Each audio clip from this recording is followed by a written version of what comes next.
Good morning all of you. मैं Rohin Tripathi Mishra sir की class में। इससे पहले वीडियो हमने समावेशी शिक्षा देखा यानी कि इंक्लूसिव एजुकेशन देखा। आज जो हमारा टॉपिक होगा PWD एक्ट 1995 यानी कि विकलांग व्यक्ति अधिनियम PWD अधिनियम 1995, जिसे इंग्लिश में कहते हैं people with disability act. P से पीपल, W से विद और D से डिसेबिलिटी एक्ट 1995।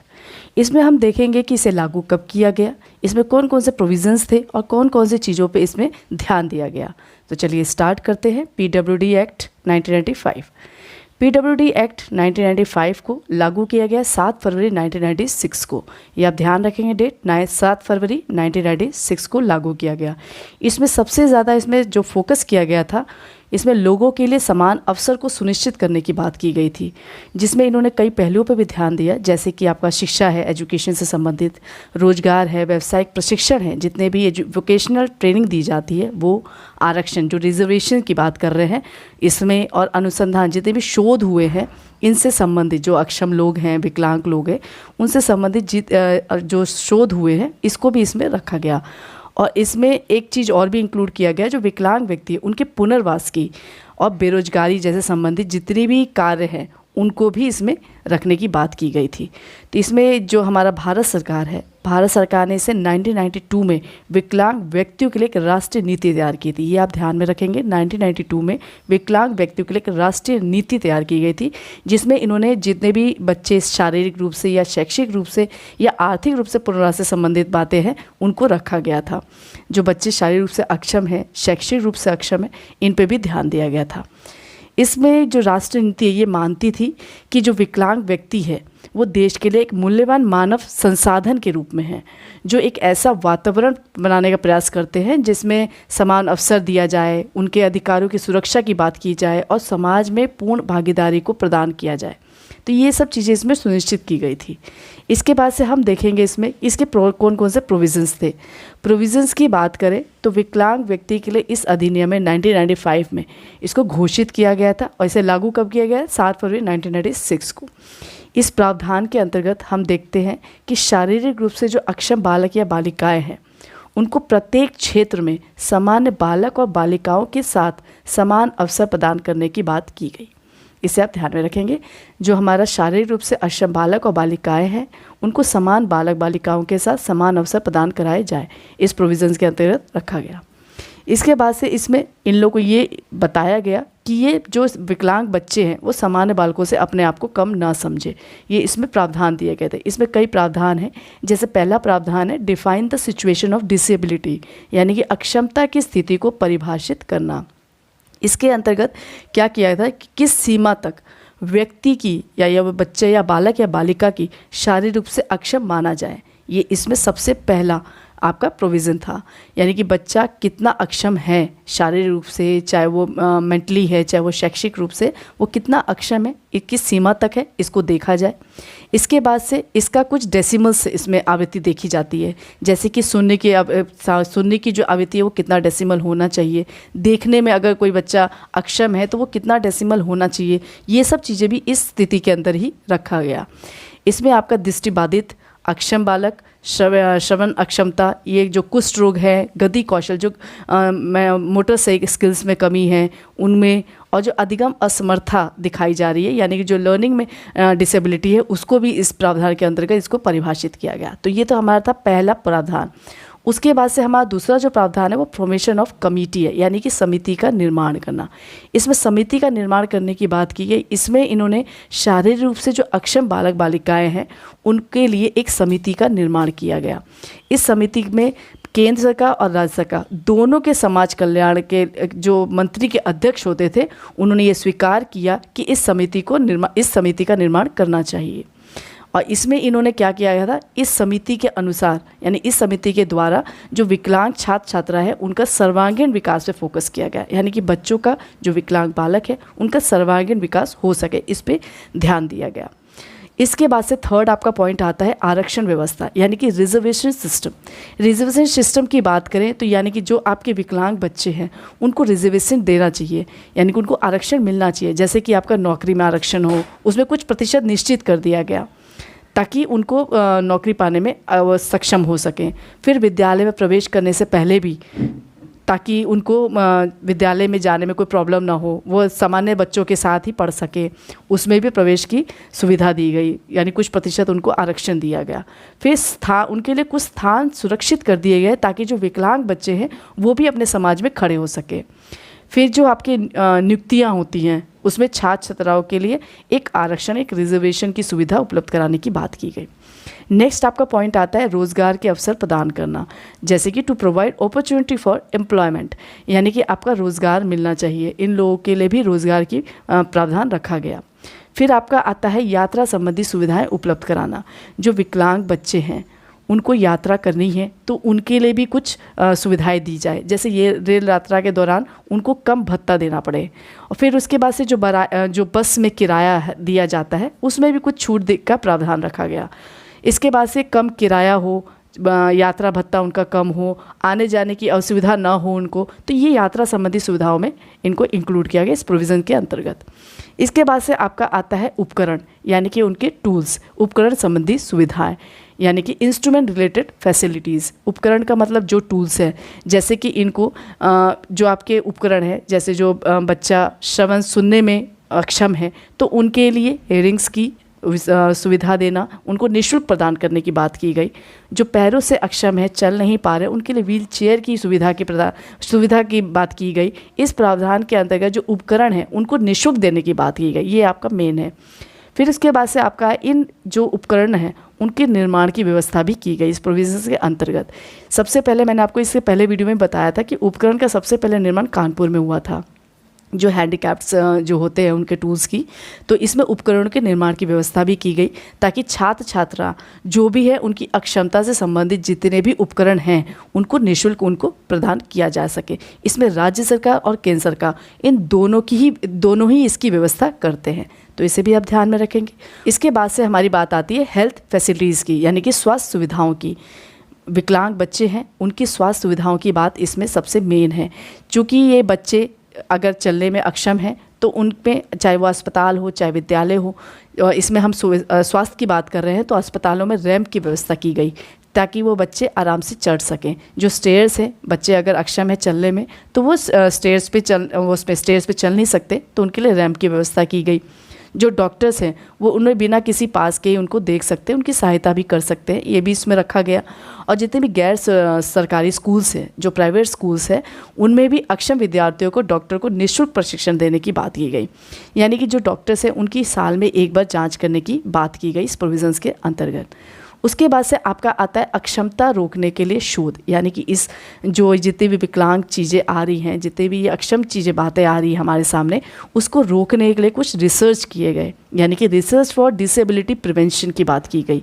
तो इसमें इस अधिनियम के अनुसार विभिन्न प्रकार के जो शोध कार्य हैं उनको प्रोत्साहन देने की बात की गई। उसे स्वीकार किया गया कि इस शोध कार्य को करने से ये पता चल सके कि वो बच्चा किन किन कारणों से इतना प्रॉब्लम में है या उनको शारीरिक रूप से वह अक्षम है, तो इसे दूर करने के लिए शोध किए गए, जिसमें आपका औषधियों का भी पता लगाया गया कि किन किन औषधियों से शारीरिक रूप से बच्चों को रोका जा सकता है अगर वो अक्षम है।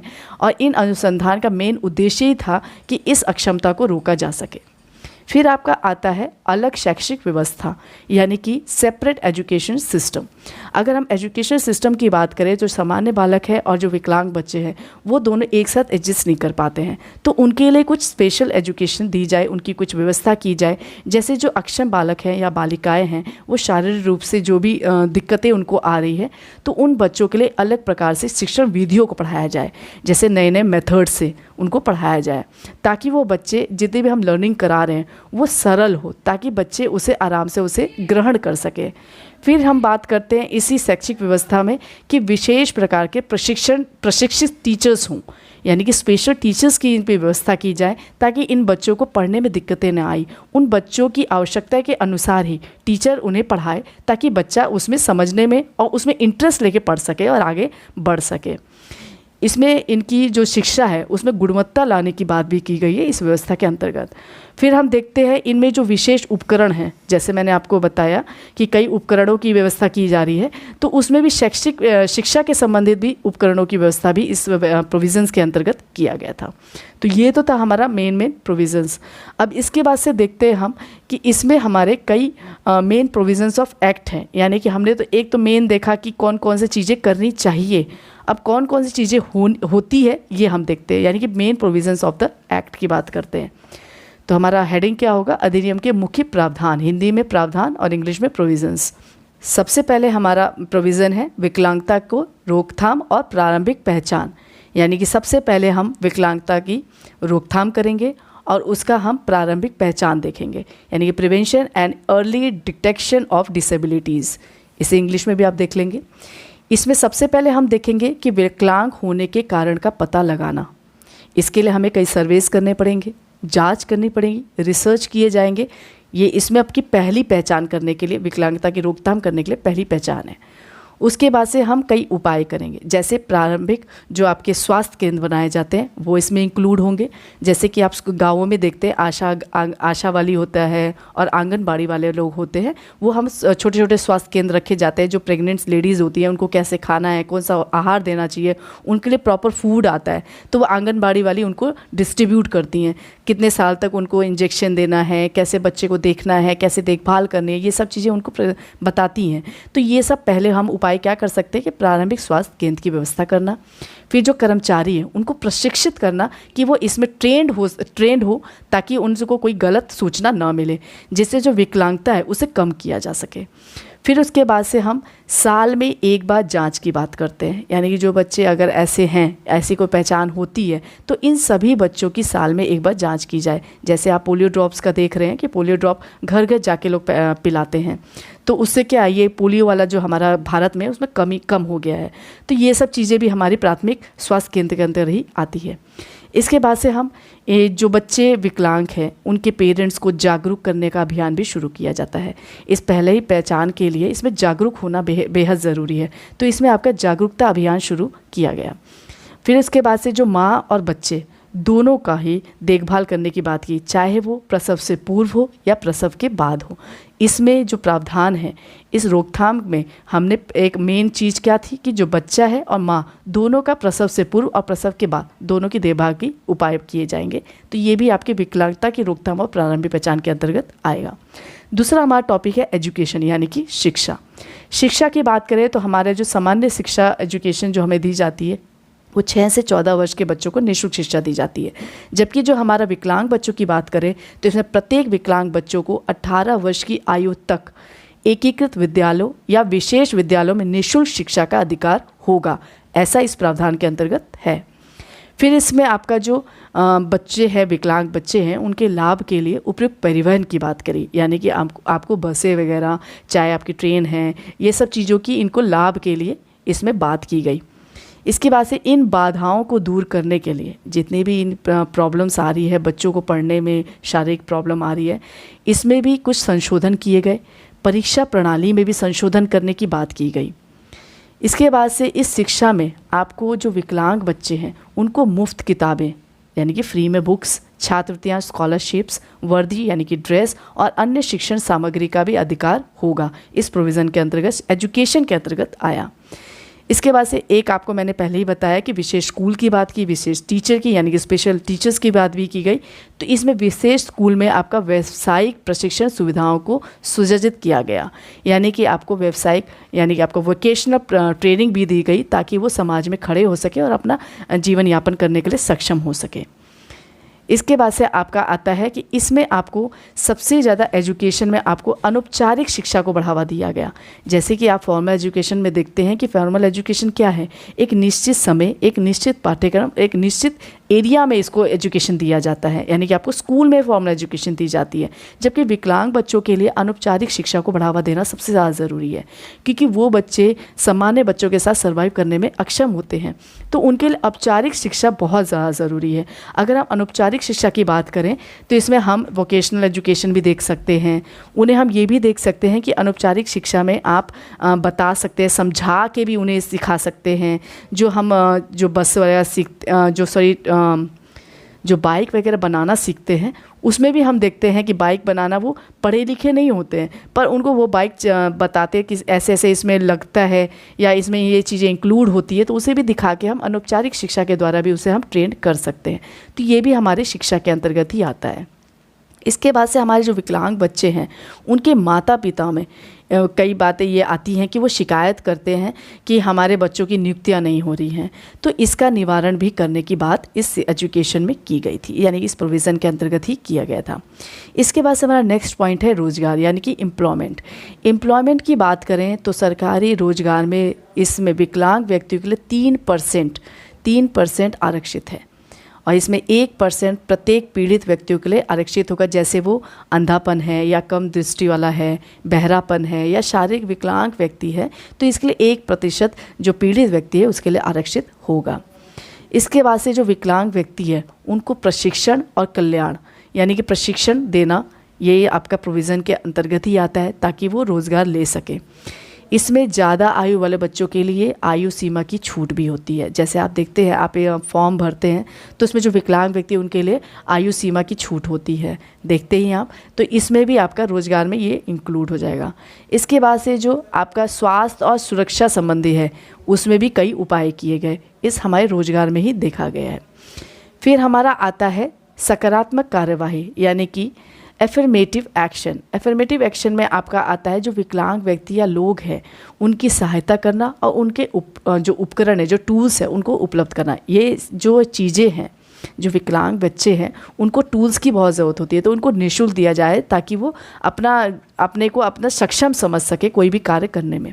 इसमें आपका इंक्लूड हो जाता है जैसे कि आपका घर है, व्यापार है, जो मनोरंजन केंद्र हैं, विशेष स्कूल्स हैं, उसमें उनको आरक्षण दिया जाता है, अनुसंधान स्कूल्स है, रिसर्च स्कूल्स हैं उनमें, और विकलांग उद्यमों और फैक्ट्रियाँ हैं उसमें भी काम करते हैं ये विकलांग बच्चे।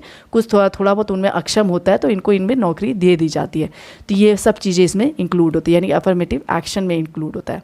फिर हमारा आता है गैर भेदभाव, यानी कि नॉन डिस्क्रिमिनेशन की बात करें, यानी कि जो हमारे विकलांग बच्चे हैं और जो हमारे सामान्य बालक हैं उनमें कोई भेदभाव ना हो। गैर भेदभाव में आपका वेटिंग रूम आ सकता है, आपका शौचालय यानी कि बाथरूम से रिलेटेड कोई भी दिक्कत, अगर ये इन अक्षम बालक है, बालिकाएं हैं, तो उनके लिए भी ये सुविधा दी जाती है। जो हैंडीकैप्ड बच्चे हैं उनकी व्हीलचेयर की सुविधा दी जाती है। जैसे आप स्टेशन में देखते हैं कि स्टेशन पे आप चढ़ते हैं और अगर कोई बीमार है या फिर कोई हैंडीकैप्ड है तो उनके लिए व्हीलचेयर की व्यवस्था होती है, आप वहाँ से ले सकते हैं और आदमी को लेके आ सकते हैं अपने सही जगह पर। तो ये सब सुविधा भी इस गैर भेदभाव के अंतर्गत ही रखा गया। इसमें आप देखते हैं लिफ्टों में जो होता है, लिफ्ट में ब्रेल और ध्वनि चिन्ह भी लगाए जाते हैं ताकि उनको भी कोई दिक्कत ना आए। जैसे आप चिन्ह साइन लगे होते हैं कि आपको इस एरिया में जाना है, अगर बच्चा नहीं समझ पा रहा है तो वो चिन्ह के द्वारा, साइन के द्वारा उसको काम को कर सकता है। उसके बाद से रैंप की व्यवस्था की जाती है ताकि जो बच्चे अक्षम में चलने में तो उनको सीढ़ी ना चढ़ पा रहे हैं तो उनके रैंप की व्यवस्था की जाए। तो ये भी गैर भेदभाव के अंतर्गत ही आएगा।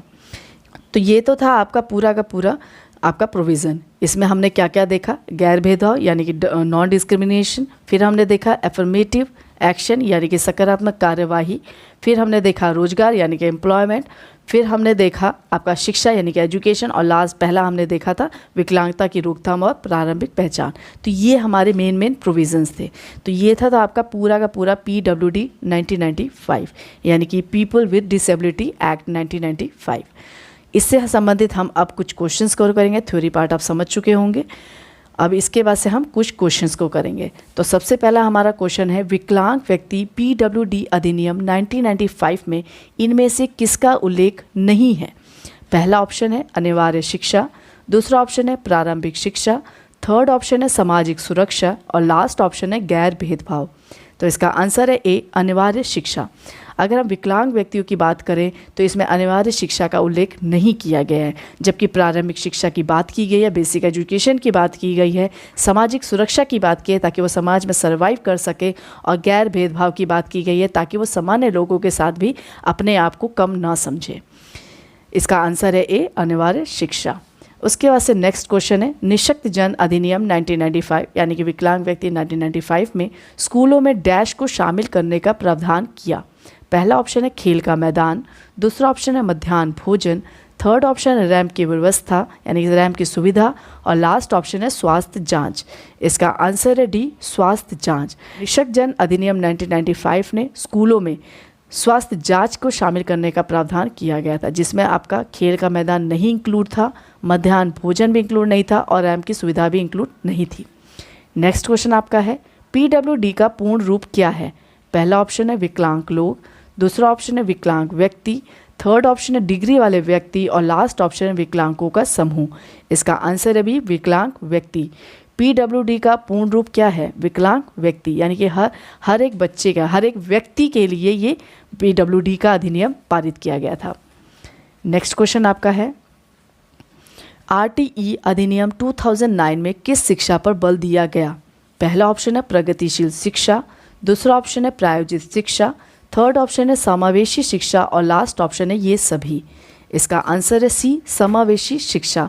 RTE अधिनियम 2009 में सबसे ज़्यादा शिक्षा पर बल दिया गया वो है समावेशी शिक्षा, यानी कि समान रूप से शिक्षा देना, सभी को समान रूप से शिक्षा देना।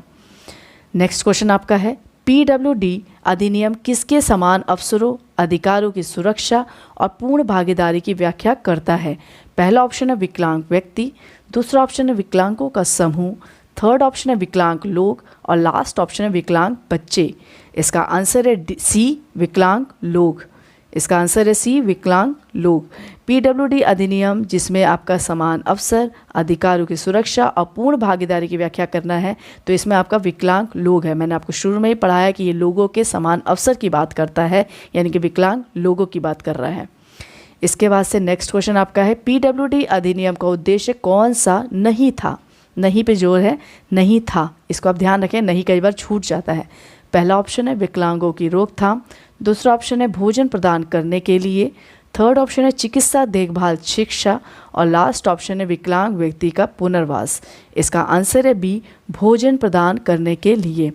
PWD अधिनियम का मेन उद्देश्य देखा जाए तो इसका उद्देश्य है विकलांगों की रोकथाम करना। मैंने आपको पहले ही बताया था, विकलांगों की रोकथाम, प्राथमिक शिक्षा, ये रोजगार, ये सब इसमें इंक्लूड है, चिकित्सा देखभाल, फिर उसका विकलांग व्यक्ति का पुनर्वास, यानी कि उनको स्थान दिया जाए, उनकी जो शिक्षा है उस पर ध्यान दिया जाए, तो ये इनका उद्देश्य है, जबकि इसमें भोजन प्रदान करने की इसकी उद्देश्य नहीं था।